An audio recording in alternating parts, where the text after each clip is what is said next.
major.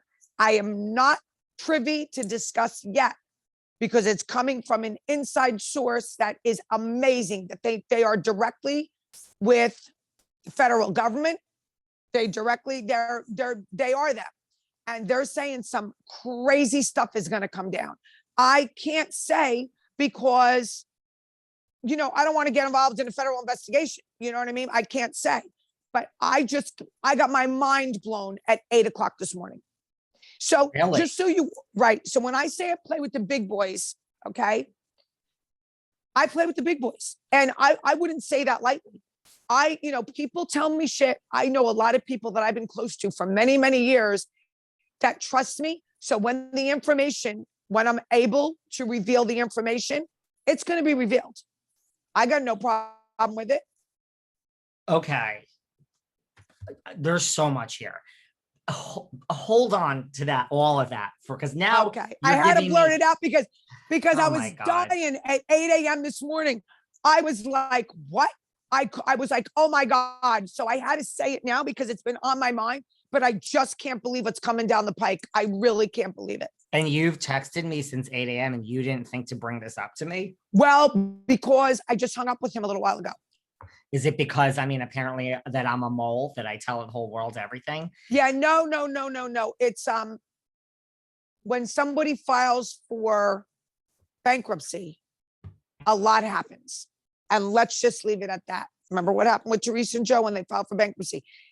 Let's leave it at that. I mean, it's going to be, and plus all the bragging that Jerzy has been doing about the private jets, and it's not good. I've been saying it since we started this.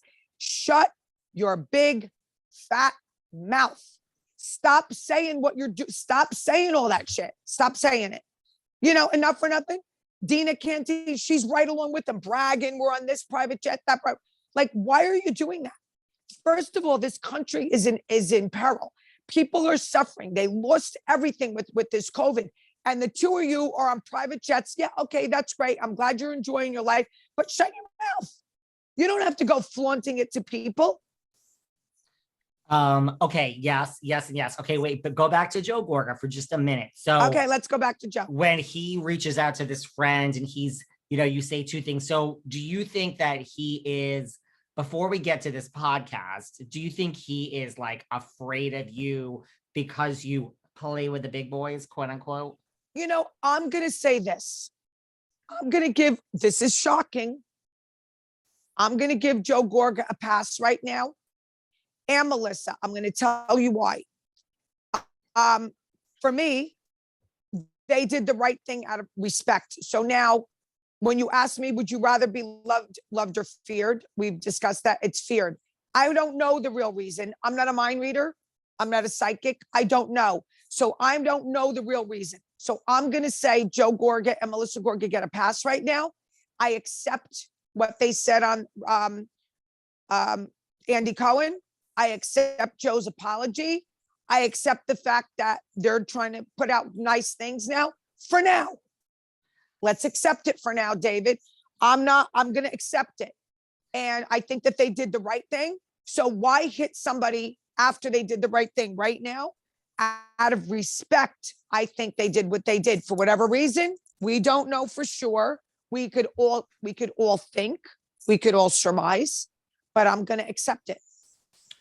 Well, okay, a couple of things. I surmise that yes, that they, and there's no shade in this, that they were afraid that they were going to open their front door to send Antonia to school and that you were going to be waiting there across the street, or maybe you would have some other people waiting there. That is what I think. I think they were afraid in a big way. If everybody knows what I'm saying.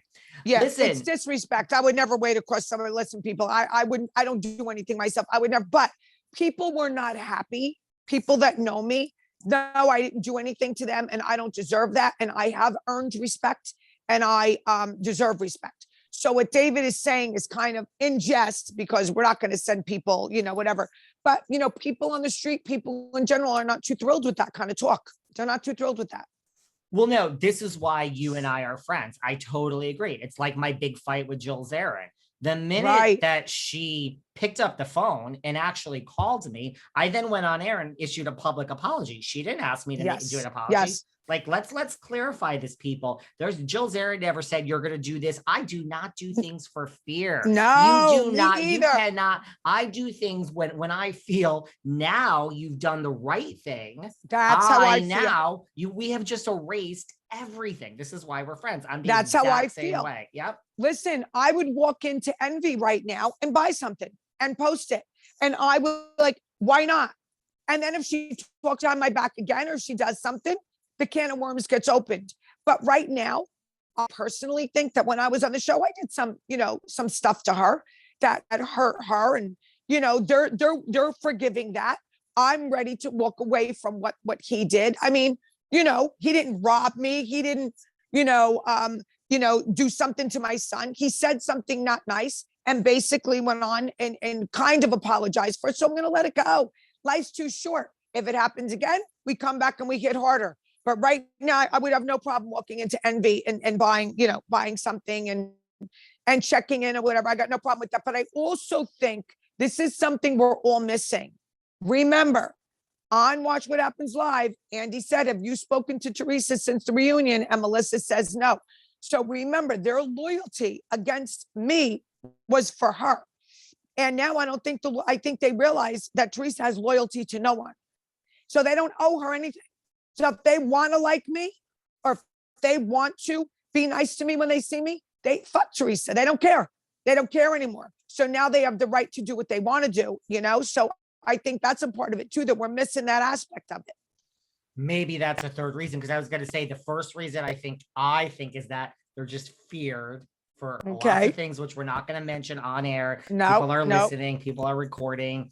I don't want any problems with the law. I think the second is, not to give myself credit, but the second I think is that people listen to this podcast, and not for nothing. Absolutely. I have a direct phone line to Page 6. So I guess this is why I'm called a mole. I have every major fucking paper on speed dial, because when people say things on my podcast that they don't want it out. They don't want to be outed. They don't need trouble.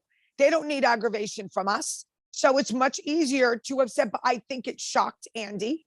It shocked the people at the clubhouse. It shocked them. They were in shock, so it's been tweeted out a number of times. And listen, I accept, and I move on. And, where my biggest thing is, Teresa's no freaking good. And all you tree huggers are going to see, you're going to see what happens to your girl. You're going to see. And Kim D was right again, you're going to see coming down the pike, honey. So anyway, that's all I have to say on the Joe Gorga, Melissa Gorga thing. And you never know when you're going to see me checking into Envy. Listen, you and I need to go. I haven't been to the new Envy. I think we need to do a road trip. Let's go to Envy, and then we'll go see Kathy. Where's the new Envy? It's not. I mean, she left Montclair, the new right? Envy. The new Envy is in Ridgewood, and there's a great restaurant there. Yeah. So we'll go. We'll go. I love Ridgewood.